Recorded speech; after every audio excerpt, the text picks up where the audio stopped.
तो आज हम फिर से आए हैं एक नए वीडियो के साथ। तो अभी तक हमने राजनीति विज्ञान में हमारे संविधान का इतिहास और अन्य कुछ बातों पर बात की है। हम इस श्रृंखला में 500 महत्वपूर्ण प्रश्नों पर बात कर रहे हैं। तो आइए आज का वीडियो शुरू करते हैं। पहला प्रश्न। आज देखिए हम संविधान के भाग 1 पर बात करेंगे। किस पर? भाग 1 पर बात करेंगे।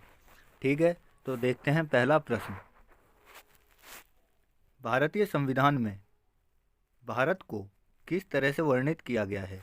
तो भारतीय संविधान में भारत को किस तरह से वर्णित किया है? राज्यों के संघ से। किससे? राज्यों के संघ से। और वहीं धर्मनिरपेक्ष देखें तो धर्मनिरपेक्ष को 42वें संविधान संशोधन किसके तहत? 42वें संविधान संशोधन के तहत जोड़ा गया। ठीक है, जोड़ा गया। ठीक है, अगला प्रश्न। भारतीय संघ में किसी भी राज्य को शामिल करने का एक अधिकार किसके पास है या किसे दिया गया है? तो यह किसके पास है? संसद को। ठीक, अगला प्रश्न। किसी राज्य के नाम तथा उसकी सीमा में परिवर्तन करने का एक अधिकार किसके पास है? तो यह भी किसके पास है? संसद के पास। ठीक है, अगला प्रश्न। राज्यों में पुनर्गठन संबंधी विधेयक को संसद में प्रस्तुत करने से पूर्व किसकी सहमति प्राप्त करना आवश्यक होता है? तो यह किसकी सहमति? राष्ट्रपति की सहमति। किसकी? राष्ट्रपति की सहमति लेना आवश्यक होता है। ठीक है, अगला प्रश्न।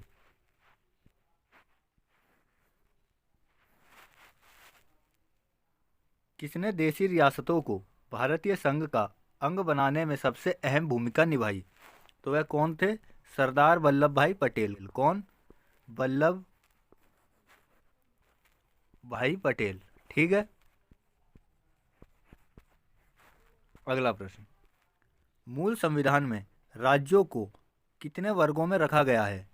तो मूल संविधान में राज्यों को 4 वर्गों में रखा गया है। कितने वर्गों में? 4 वर्गों में रखा गया है। ठीक है, अगला प्रश्न। मूल संविधान में राज्यों की संख्या कितनी थी? तो मूल संविधान में जो राज्यों की संख्या थी वह थी 14। कितनी थी? 14। ठीक है, अगला प्रश्न। भाषाई आधार पर राज्यों का पुनर्गठन किस वर्ष किया गया? तो भाषाई आधार पर राज्यों का पुनर्गठन सबसे पहले 1956 में किया गया। कब? 1956 में किया गया था। ठीक है, अगला प्रश्न। भाषाई आधार पर गठित होने वाला भारत का प्रथम राज्य कौन था? तो यह कौन था? आंध्र प्रदेश। कौन था? आंध्र प्रदेश। ठीक है, आंध्र प्रदेश। अगला प्रश्न।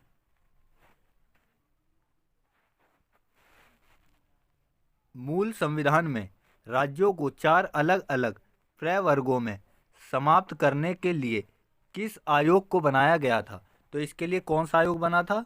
इसके लिए राज्य पुनर्गठन आयोग का निर्माण किया गया था। ठीक है, अगला प्रश्न। किसकी अध्यक्षता में राज्य पुनर्गठन आयोग का गठन किया गया? तो यह किसकी अध्यक्षता में? फजल अली की अध्यक्षता में। किसकी? फजल अली की अध्यक्षता में। ठीक है, फजल अली की अध्यक्षता में राज्य पुनर्गठन आयोग का गठन किया गया था। ठीक है, अगला प्रश्न। राज्य पुनर्गठन आयोग का गठन किस वर्ष किया गया था? तो यह किस वर्ष था? 1953 में। कब? 1953 में। ठीक है, अगला प्रश्न। राज्य पुनर्गठन अधिनियम कब पारित किया गया था? तो राज्य पुनर्गठन अधिनियम 1956 को पारित किया गया था। कब? 1956 को पारित किया गया था। ठीक है, अगला प्रश्न। पांडिचेरी को किस वर्ष भारतीय संघ में शामिल किया गया था? तो देखिए इसके ऑप्शन कट गए हैं। तो ये कब शामिल किया गया था? 1956 में। ठीक है, पांडिचेरी भारत में कब शामिल हुआ? 1956 में। ठीक है, अगला प्रश्न।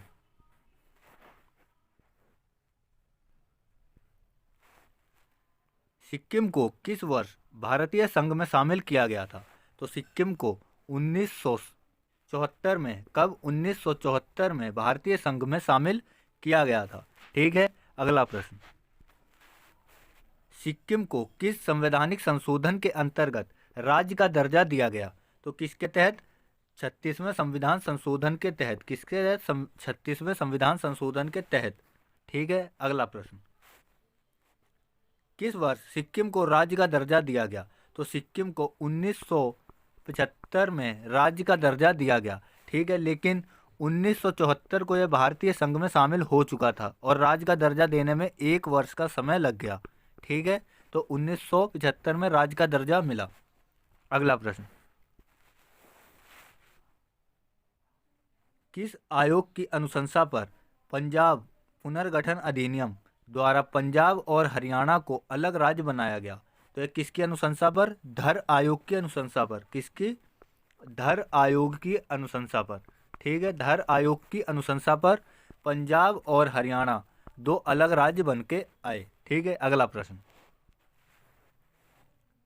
भारतीय संघ में शामिल होने वाला नवीनतम राज्य कौन है? ठीक है, वर्तमान में भारतीय संघ में नवीनतम राज्य कौन शामिल हुआ है? वह है तेलंगाना। कौन? तेलंगाना। ठीक है, तेलंगाना। ठीक है, कब हुआ? 2014 में। ठीक है, अगला प्रश्न, तो देखिए दोस्तों, आज का हमारा ये वीडियो यहीं समाप्त होता है।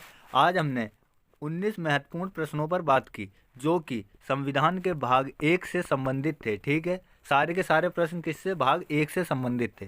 ठीक है, तो अगर आपको हमारा ये वीडियो अच्छा लगा है तो इसे लाइक करें और अपने दोस्तों के बीच शेयर करें तथा अपने सुझावों को हमें कमेंट करें और हमारे चैनल नालंदा स्टडी पॉइंट 24/7 को सब्सक्राइब करें। Thank you.